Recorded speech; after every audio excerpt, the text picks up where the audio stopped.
Discussions in this show should not be construed as specific recommendations or investment advice. Always consult your investment professional before making important investment decisions. Securities offered through registered representatives of Cambridge Investment Research, a broker-dealer member FINRA SIPC.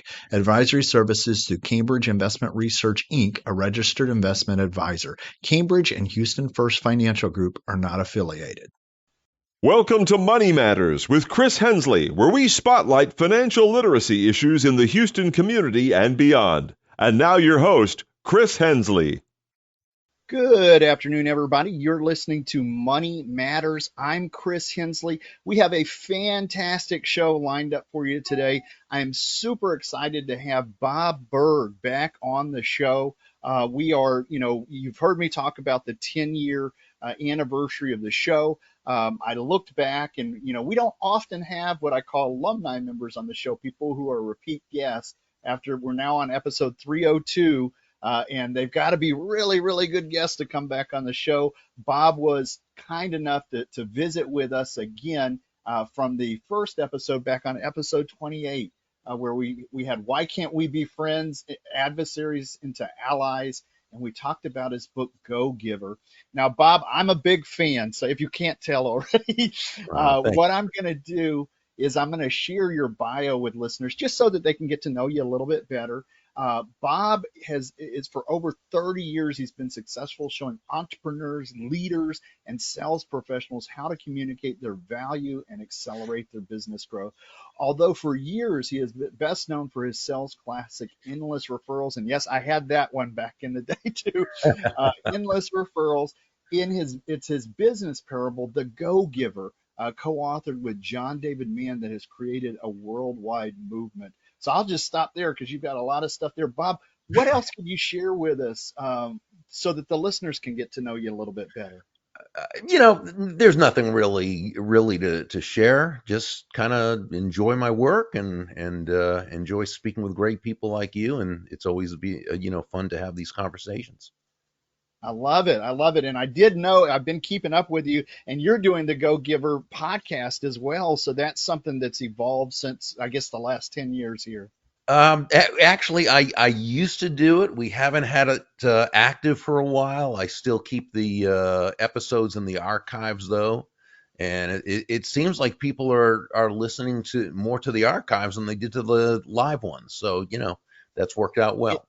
It is good information. I mean, it is really good Thank you. information. When we talked before, this was pre-COVID, right? So people were long before shaking that. hands and networking and meeting. And so now we're in a different world. But a lot of the stuff that you talked about in Go Giver still holds true. Yeah, Um, thank you. could you share with listeners what the premise of the book, The Go Giver, is? Sure. Basically, it's that shifting, and it's a parable, so it's a story co-authored with John David Mann, who is a fantastic writer. Really, he was the lead writer, storyteller, and it's really the premise is that shifting your focus, which is really where it all begins, shifting your focus from getting to giving, and when we say giving in this context, we simply mean constantly and consistently providing immense value to others, understanding that doing so is not only a more pleasant way of conducting business, a more fulfilling way, it's actually the most financially profitable way as well. And not for any kind of way out there, mystical, magical, kind of woo-woo reasons or anything. It really makes logical sense. When you're that person, Chris, who can move your focus off of yourself and place it on serving others, discovering their needs, their wants, their desires, when moving off of yourself and making it about helping them solve their problems and challenges, when taking your focus off yourself and being focused on moving them closer to happiness, people feel good about you. They feel great about you. They want to get to know you. They like you. They trust you. They want to be in relationship with you. They want to do business with you. They want to tell the world about you. They want to be what we call your personal walking ambassador. So that's really what the story is about. And then there are 5 principles or laws that John and I shared, that would help someone to take that premise and make it actionable.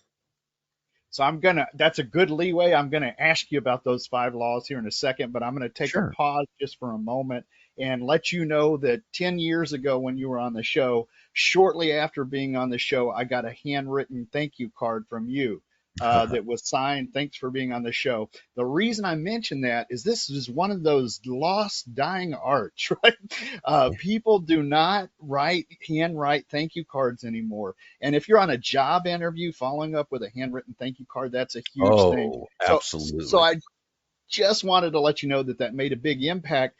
And I Thank don't you. have any other people in the last 10 years after show 302 that I could say wrote a handwritten thank you. So that made you stand out. Okay, I digress. I Let's get appreciate back to it. So we were talking about the 5 laws. Can you share what those are for listeners? Sure. So the 5 laws themselves are the laws of value, compensation, influence, authenticity, and receptivity. Law number 1, the law of value, says that your true worth, in the business sense, of course, your true worth is determined by how much more you give in value than you take in payment. Now, when you first hear this, it can sound rather counterintuitive. Give more in value than I take in payment. That sounds all nicey nice and everything, but it also kind of sounds like a recipe for bankruptcy, right? Give more in value than I take in payment. So we simply have to understand here the difference between price and value. Price is a dollar figure. It's a dollar amount. It's finite. It is what it is. Value, on the other hand, is the relative worth or desirability of a thing, of something, to the end user or beholder. In other words, what is it about this thing, this product, service, concept, idea, what have you, that brings so much worth or value to another person that they will willingly exchange their, whether time, energy, or money, in exchange for this worth, while you also make a very healthy profit. A very quick example, if I may, would be if you were to hire an accountant, let's say, to do your taxes, and she charged you $1,000 as her fee, or literally her price, $1,000. But what value did she give you in exchange for that? Well, through her hard work, her discipline, her years of study, her knowledge, and her desire to get to know you and your business and what you're looking to accomplish, she was able to save you $5,000 in taxes. She also saved you countless hours of time, which freed you up to do what you would rather be doing and what you could be more productively doing. She also gave you the security and the peace of mind for you and your family, knowing it was done correctly. So she literally gave you well over $5,000 in value in exchange for $1,000 fee or price. So you feel great about it. She also made a very healthy profit, because to her it was worth it to exchange her time, her knowledge, her energy for this $1,000 fee. So one of my old heroes, Harry Brown, used to say, in any free market based exchange, and when we say free market, we simply mean no one is forced to do business with anyone else. So in any free market based exchange, there should always be at least 2 profits: the buyer profits and the seller profits, because each of them came away better off afterwards than they were beforehand. But it's important to understand that this happened only because the accountant, she was focused not on the fee, she was focused on the immense value she was providing. The fee was the result. This is why John David Mann and I say that money is simply an echo of value. It's the thunder, if you will, to value's lightning, meaning nothing more than the value must be the focus. The money you receive is simply a natural result of the value you've provided. So that's really, in a nutshell, that's law number 1, the law of value. Law number 2, and I'll be real quick with the others. Law number 2 is the law of compensation. It says your income is determined by how many people you serve and how well you serve them. So it's not just a matter of providing great value. That's of course the bedrock. That's the foundation. But it's also how many lives you impact with the value you provide. Law number 3, the law of influence, says your influence is determined by how abundantly you place other people's interests first. No, not in a way that's doormatty or martyrish or self-sacrificial. Absolutely not at all. It simply is Joe, the protege in the story, learned from several of the mentors. The golden rule of business, of sales, says that all things being equal, people will do business with and refer business to those people they know, like, and trust. And there's no faster, more powerful, or more effective way to elicit those feelings toward you and others than by moving from that I focus or me focus to that other focus, looking to, as Sam, one of the mentors in the story, advised Joe, make your win all about the other person's win. Law number 4, the law of authenticity, says the most valuable gift you have to offer is yourself.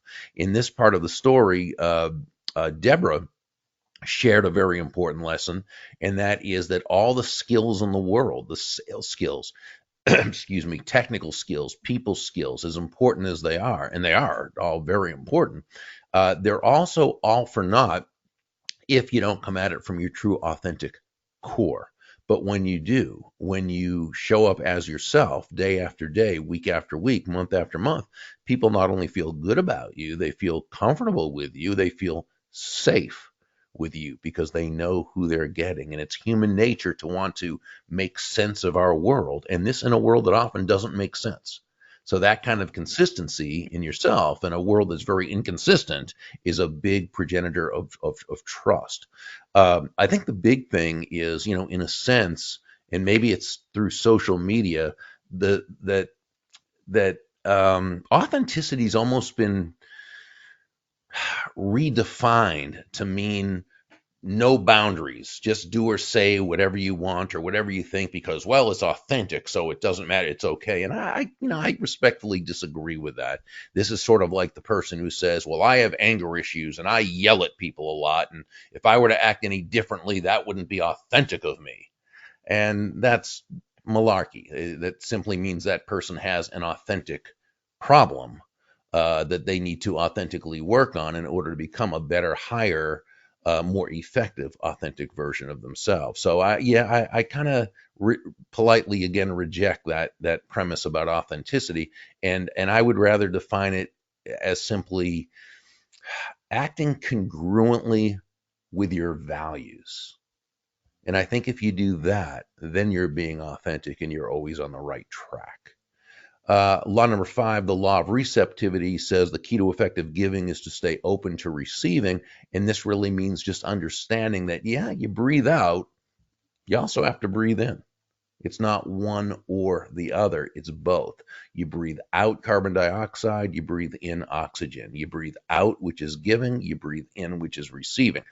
Despite the messages of lack, the very anti-prosperity messages we get from the world around us, from just about everywhere, fact is, giving and receiving are not opposite concepts. Again, it's not an either or, it's an and.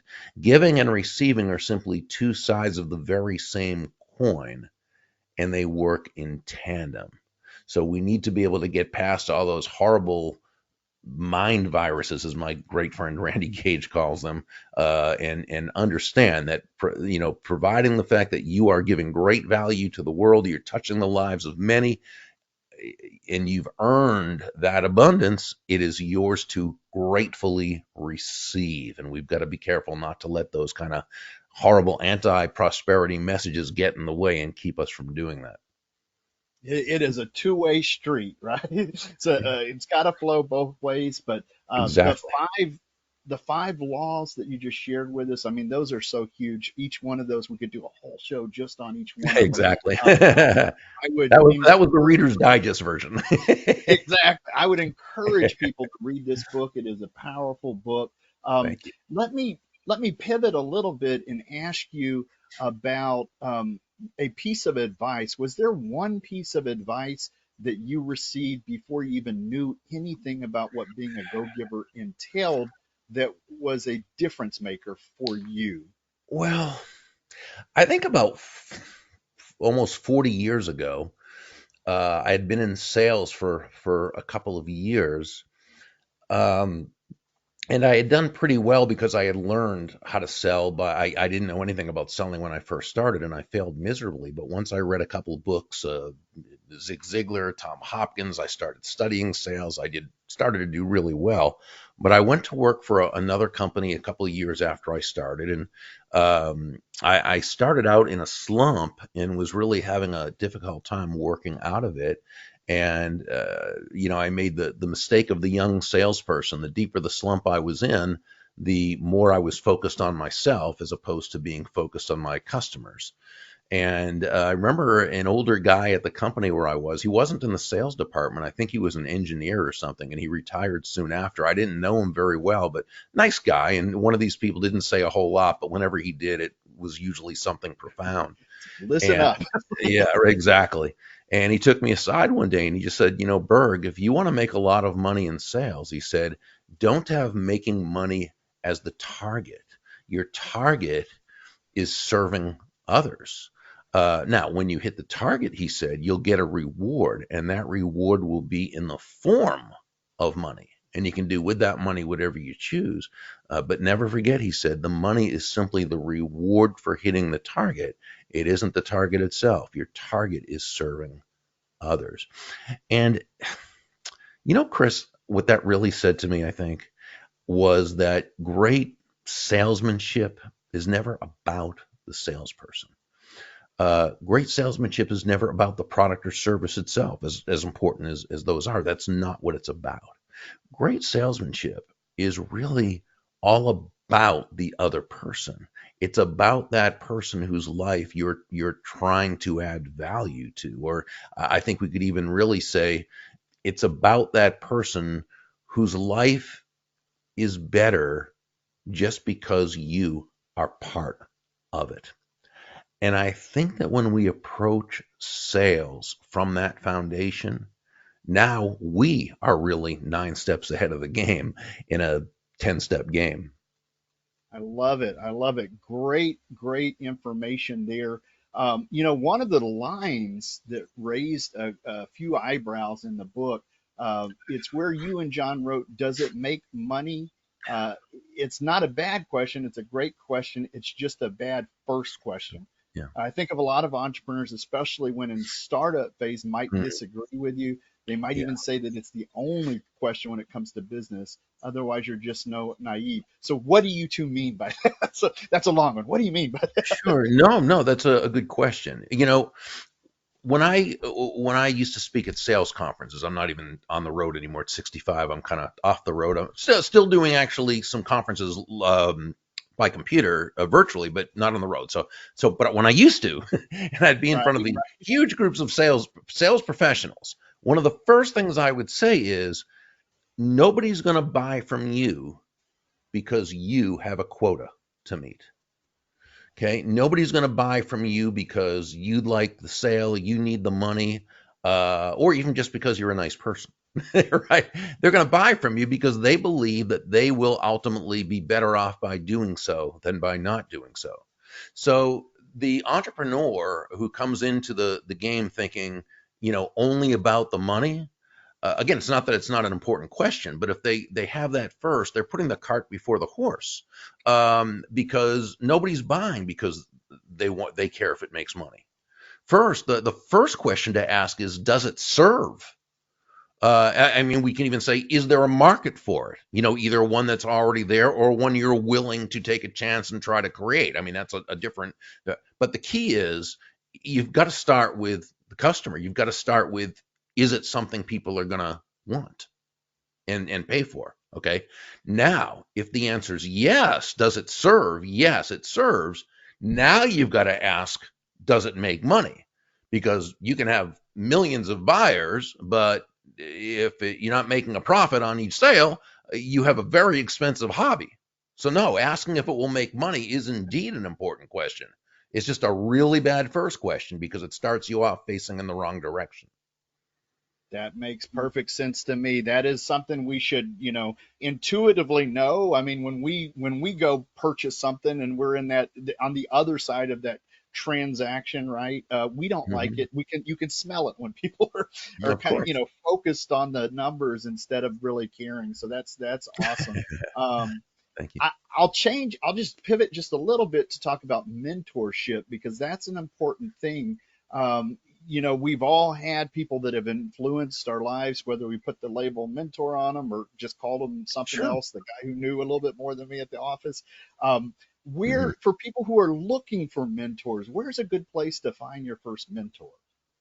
Well, I think that you can find a mentor anywhere. It could be that person at work. It could be that person who gave me that advice, even though I didn't go looking for him. He came to me, and that was wonderful. But yeah, it could be someone you admire at work. It could be someone you admire in the community. It could be someone who you're related to knows and can introduce you. It could be someone you find online. I think the big thing is how we approach that person, because whether it's in person, whether it's by phone, whether it's on social media, whatever. I think one of the big mistakes people make is they'll say to somebody, I really need help. I need a mentor. Will you mentor me?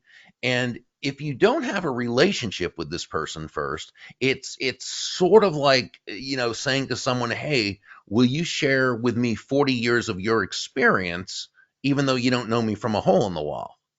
And not only might it come across as inappropriate or entitled, but that person probably has a lot of other people asking for their time and mentorship, and just coming right out and asking them to mentor you doesn't distinguish you in any way. Nonetheless, you can still approach that person. There's nothing wrong with that at all. I would probably do it in a way that is more effective, and that is by simply saying to this person something like, I know you are very busy, so if this is something you either don't have the time to do or for whatever reason would rather not, I'll absolutely understand. I'm wondering if I could possibly ask you one or two very specific questions. I Now love what you've done, you've totally reframed this, okay? And now you've shown respect in the ask. You've communicated. You realize this is a big ask. You gave them what I call the out or back door, that emotional escape route, by saying, I understand you're very busy. If you'd rather not, I'll totally understand. And the bigger the out you give someone to take, the less they'll feel the need to take it, because not only do people crave autonomy and to not feel forced into doing something, but it also communicates to them that you respect their time, right? But the third thing you did, which is very important, is rather than just asking them to mentor you, again, without a relationship, it's like asking someone to marry you before asking for a date. A right. mentor protege relationship is a relationship. It takes time to develop. But what you did instead is you asked, may I ask you one or two very specific questions? What you've just communicated there is to this person, okay, they're not going to waste my time. They know what they want. They have an agenda, in a good way, an agenda. They have an agenda, right? And they'll usually say, sure, absolutely, go ahead. What would you, whatever. Now, you want to make sure you've researched this person so thoroughly that you don't ask them a question that you could have found online, of course. But you also want to ask those questions, make it quick. Don't take a lot of their time. Thank them profusely. Let them know that, you're going to apply the information right away. May I, touch base with you from time to time to let you know how things are. They're going to say, yes, of course, absolutely. Now, the next thing I would do is I would write a handwritten personalized thank you note, like we talked about before. Oh, Mine I is love on a 8.5 by 3 inch note card with a certain information. People can, if they go to burg.com/note card, they can see how mine, and they can use that as a prototype if they want, and just put their own information on there. But and it should just say something very simple like, dear Mr. So and so, or dear Ms. So and so, or hi Jack, or hi Jill, however the relationship's been established. Thank you. I'm so very grateful for you taking time out of your busy schedule to answer my questions. Just priceless. Look forward to applying your information, and we'll touch base and let you know how things are going. Best regard, whatever. Okay, however you want to do it, put it in number 10 envelope, or however you're doing it, hand stamp it, send it. Now, the next thing I would do is make a small donation. It doesn't have to be anything big, but a small donation to their favorite charitable cause, or whatever it is that they're real, which you can find by looking up online, or at worst you can ask their administrative assistant. It might be that they serve on the board of directors of their local animal shelter, or adoption club, whatever it happens to be. Make a small donation in their name. It'll get back to them, and you're not doing it to kiss up or anything, but again, just so they know that you Right. really respect and honor and appreciate the fact that they took and you wanted to do something to be able to right. And this is the kind. Now you can, a few weeks later, maybe you'll reconnect with them and ask them another question, and it maybe, and time, perhaps a mentor protege relationship develops. Maybe not. It might be that one time you talk to that person, or it might be more. But if you do this with the people who you want to meet, what you're going to find is you're creating this group of people who are really there for you and who want to see you succeed, and can introduce you to others and can share their wisdom. And I think when you go about it that way, you're on the right track. Fantastic. That is great. I tell you, 10 years later, I still remember the handwritten note that you sent me. It worked, right? That Thank left you. an impact there. I We're bumping towards the end of the show. We could sit and talk all day. We've got just a couple minutes left here. So let me pick one good one here. Hopefully it won't. Let's see. So the one I wanted to ask you is, you make an interesting point that I think we should spend some time on. So maybe Sure. we'll spend a little bit of time since we're bumping towards the end. You say that go-giver philosophy is totally congruent with human nature. Well, that could be looked at in many ways. Not all of them are positive. Could you explain on that? Well, I mean, when I say congruent with human nature, I mean, it's understanding that, and Dale Carnegie talked about this in his classic, How to Win Friends and Influence People. In fact, I think this was the underlying premise of his entire book, this one line. It's where he said, ultimately, people do things for their reasons, not our reasons. So to the degree that we can focus on that other person and ask ourselves how we provide or give value to them. Now, remember, when we talked about value earlier, it's the relative worth or desirability, which means value is always in the eyes of the beholder. It's not what we think is of value or what we think they should think is of value. It's what they think. So our job is to discover that. And when we Love it. do, now we're able to add value in a way that they embrace. That's really what I talk about, human nature. That's what it is. And it's with any relationship. Love it. I love it. We're right here at the end of the show. Bob, for listeners who'd like to find out more about you, where is the best place for them to find you? The easiest way is just to go to burg.com. And they can, if they'd like, subscribe to my daily impact emails. I send those out Monday through Friday. And just really enjoy doing that and love the feedback from people who read those. So, yeah, that would be really neat. Absolutely. We'll put that on the podcast notes. So if you're driving and listening to this, just know that it'll be there on the podcast. Bob, once again, thank you for coming back on the show. You are one of the few people that we've asked to come back, and have a good rest of the day there. Well, it's an honor to know that. I appreciate that so much. Thank you, Chris. All right. Have a good one.